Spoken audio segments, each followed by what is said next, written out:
السلام عليكم. بربي أي واحد يحاول يتفرج في الفيديو هذا يحاول يبارتاجيه ويحاول يعمل معايا اللي ماكسيموم باش يوصل صوتي. هو في العادة اللي يهبط فيديو ويعمل نداء لرئاسة الحكومة ولا رئيس الجمهورية ولا وزير الداخلية ولا أي مسؤول كان. ناني ندائي للناشطين على شبكة التواصل الاجتماعي، خاطر عندي فيهم هما الثقة وهما بالحق ينجموا يعاونوا. انتم باش تعاونوني اللي توصلوا لي صوتي. لا تعبت عليا ما بالمرات راسهم ما بالحق، معناها الصليبيين ما عملوش المسلمين اللي صار لنا. عائلة تشتت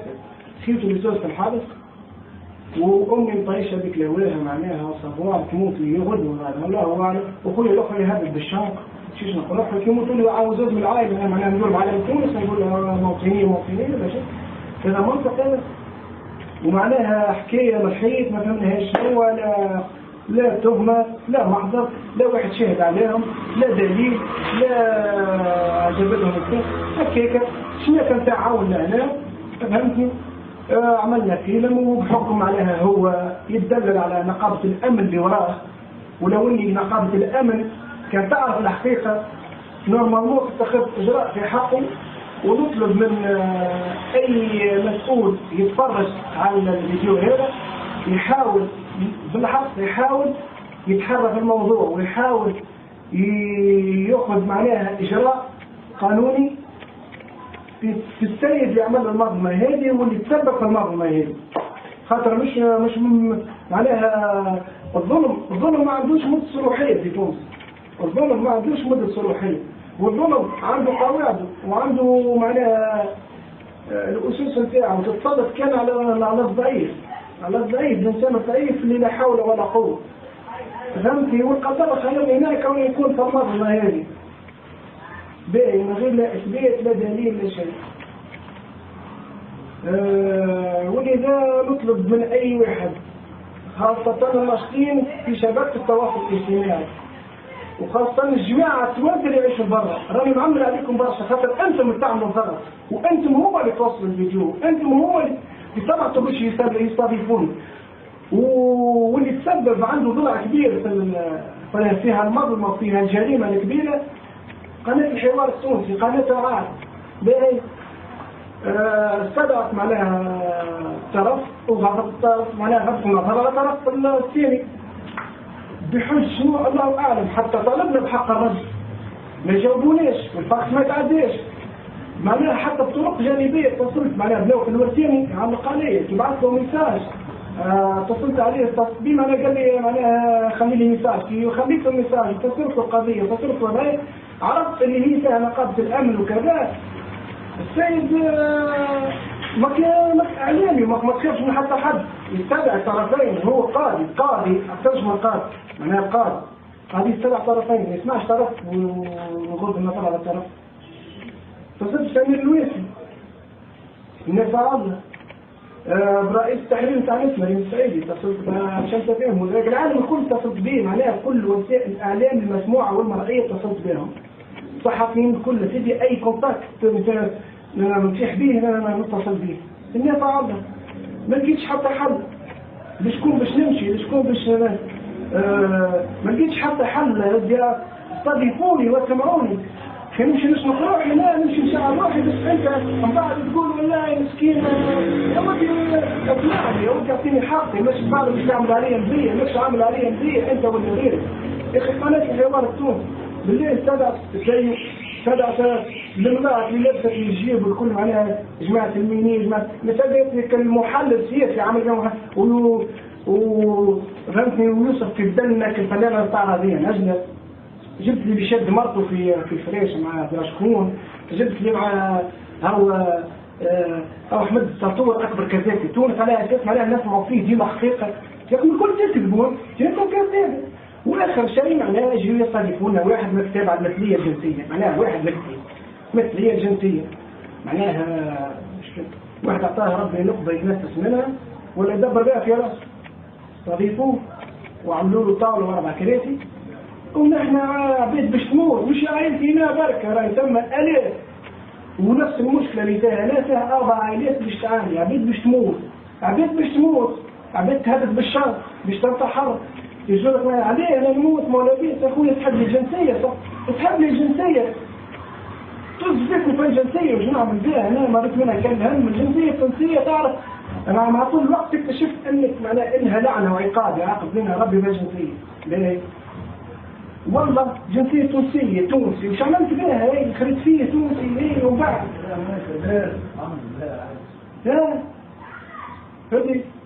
تبدينا حن علينا من تونس اقسم بالله بدينا حن علينا في كل شيء هذي حتى في الترانسبورت نقبل زي البلفين نحن القصرين نقبل زي البلفين وتونس 19 دينار هذه ابسط الحاجة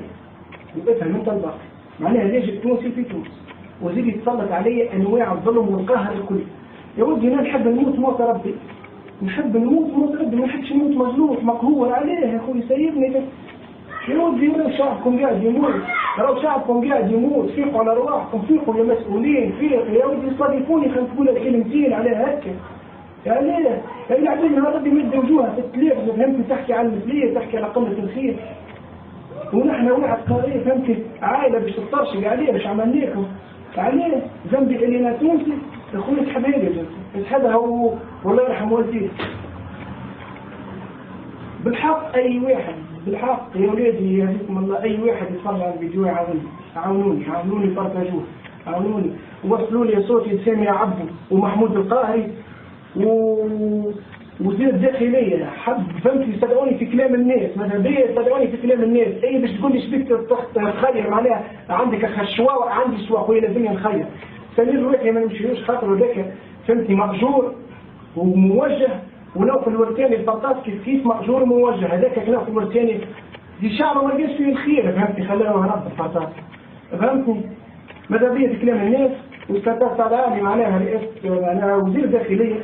ولو اني معناها حاجه امبوسيبل اما تنجم تستدعي المنطقه الرسمي باسم وزاره الداخليه وتستدعي لي سامي عبده ومحمود القاهري حب ضبطهم وحب وجودهم ماذا بيا كان يسمع الرساله هذه توصل لمحمود القاهري وتوصل لسامي عبده وحلمان الحقوقيين بالحق اللي عندهم كلمه البلاد واللي بالحق اللي نجموا يعاونوني. نحب صوتي يوصل لا اكثر لا اقل نحب نوصل ونطلع في التلفزه نقول هاي كلمتي لاني معناها عندي فضيحه لا عندي واحد شادينه في الدار لا عندي درا شنو ولا عندي فهمتني ما عندي قضيه معناها مظلمه نحبوا ترفعوا علي المظلمه والتفاصيل لو تسمعها كي تسمع معناها كي نخلط معناها كي تعاونوني ونوصل معناها وصلت للمبتغى نتاعي نطلع في التلفزه تو ثم حاجات حقائق تكشف حاولوا اسمعوني لا اكثر لا اقل ما طلبتش حتى معناها ما طلبتش إعانة ولا ما طلبتش مش نجين في حق مشروع حق مكتسب باش نرد على المظلمة اللي صارت لي نجاة في الدار فهمت صارت مصيبة من الدولة يا أخي أنا تونسي ولا كيني يا ودي سيبني أخوي كيني مش تونسي سيبني نفرح على روحي توني مش نموت اشترى شبابكم اللي مات فهمتني اللي مات في السجون واللي مات شنق روحه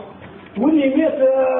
في سوريا واللي مات في المياه الإقليمية حارق لإيطاليا مازالوا طريق فهناها باش يموتوا